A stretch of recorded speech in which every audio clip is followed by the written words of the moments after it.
Assalamualaikum warahmatullahi wabarakatuh. Halo semuanya, saya Firas Aziza dari program studi S1 Kesehatan Masyarakat semester 4, mahasiswa Sekolah Tinggi Ilmu Kesehatan Indonesia Maju, Jakarta. Di video kali ini saya akan menjelaskan tentang masa dewasa tengah atau bisa juga disebut dengan dewasa madya. Sebagian besar mereka yang berada pada usia 40-60 tahun berada dalam kondisi fisik, kognisi, dan emosi yang baik. Mereka mempunyai tanggung jawab yang besar, memiliki berbagai peran, dan merasa kompeten untuk menjalankan peran-peran tersebut, serta masa untuk melakukan reevaluasi terhadap karir dan kehidupan selanjutnya. Pengertian dewasa madya adalah batasan usia menjadi relatif atau bervariasi. Bisa ditinjau dari kesehatan, gender, suku atau ras, status sosial ekonomi, dan budaya. Dewasa madya secara sosial dibagi menjadi dua. Yang pertama, pendekatan kontekstual, yaitu bila mempunyai anak usia dewasa atau mempunyai orang tua lanjut usia. Tapi pada kenyataannya sekarang usia 40 tahunan ada yang masih memiliki anak kecil. Sedangkan secara biologis usia 50 tahun banyak yang rajin berolahraga dan tampak lebih muda dibandingkan orang yang usianya 35 tahun tapi tidak pernah berolahraga. Perubahan fisik pada masa dewasa tengah yang pertama dipengaruhi oleh proses menua dan faktor genetik. Namun, gaya hidup saat usia muda bisa mempengaruhi kapan dan seperti apa perubahan fisik yang terjadi. Yang kedua, perubahan pada sensoris dan psikomotor terjadi perlahan dan bertahap. Beberapa perubahan fungsi sensoris. Yang pertama, masalahnya penglihatan dan pendengaran meningkat pada usia 50 tahun. Berkurangnya pendengaran dipercepat oleh kebisingan yang sering dialami dalam kehidupan sehari-hari. Perubahan fungsi sensoris yang kedua, kepekaan terhadap rasa dan bau menurun. Namun, ada yang lebih peka terhadap rasa tertentu. Kepekaan terhadap perabaan menghilang di usia 45 dan terhadap rasa sakit setelah usia 50. Namun, fungsi protektif terhadap rasa sakit berkurang sehingga walaupun tidak terlalu sakit, toleransi terhadap rasa sakit pun berkurang.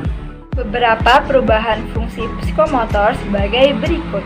Kekuatan dan koordinasi mulai berkurang di usia 20-an tetapi baru disadari di usia 45-an. Endurance lebih bertahan dibandingkan kekuatan tubuh dan bergantung pada latihan-latihan yang dilakukan. Untuk tugas yang membutuhkan kecepatan, menentukan respon apa yang harus dilakukan, dan keterampilan motorik yang kompleks pun menurun banyak. Namun, tidak selalu berarti terjadi penurunan kemampuan. Contohnya, mengemudikan mobil lebih handal dibandingkan usia 20-an. Berikutnya, perubahan struktural dan sistemik. Perubahan dalam penampilan seringkali menggambarkan perubahan dalam struktur dan sistem tubuh, dan hal ini makin disadari pada usia dewasa madya, seperti kulit menjadi kurang kencang, yang kedua rambut menipis dan memutih, yang ketiga tubuh kurang berkeringat, berat badan berlebih, tinggi pun semakin menjadi pendek, selanjutnya kepadatan tulang berkurang dan menjadi lebih rapuh. Untuk mengatasi hal ini harus latihan dan mengonsumsi kalsium dan vitamin C. Selanjutnya jantung lebih lambat memompa, keluar masuk udara ke paru-paru pun menurun. Daya tahan tubuh dan keteraturan suhu tubuh pun berkurang, serta tidur menjadi kurang nyenyak. Setelah menjelaskan perubahan fisik pada masa dewasa tengah, selanjutnya masalah kesehatan seperti keluhan fisik pun mulai bermunculan. Contohnya penyakit hipertensi dan bisa mengakibatkan stroke.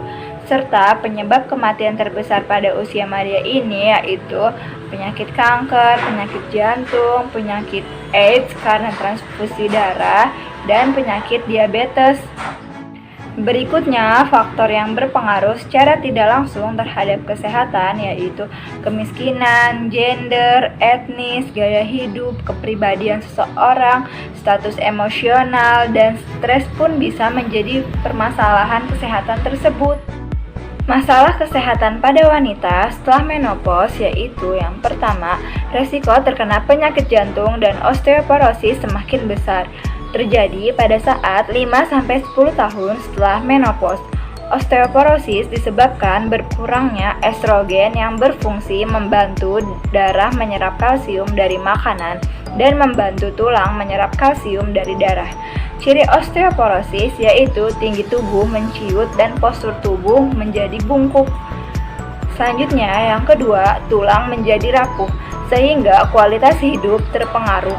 Faktor genetik pun berperan di dalam ini, tetapi gaya hidup juga berpengaruh. Dapat diperlambat prosesnya dengan mengonsumsi kalsium, yaitu 1000-1500 mg per hari, dan vitamin D. Yang ketiga, kanker payudara makin besar kemungkinan dengan meningkatnya usia. Wanita yang berat badan berlebihan, minum alkohol, menstruasi lebih awal, menopause lebih lambat, mempunyai riwayat keluarga yang mengalami kanker payudara, melahirkan anak di usia lebih tua, dan hanya punya sedikit anak dapat menyebabkan resiko kanker pun lebih besar.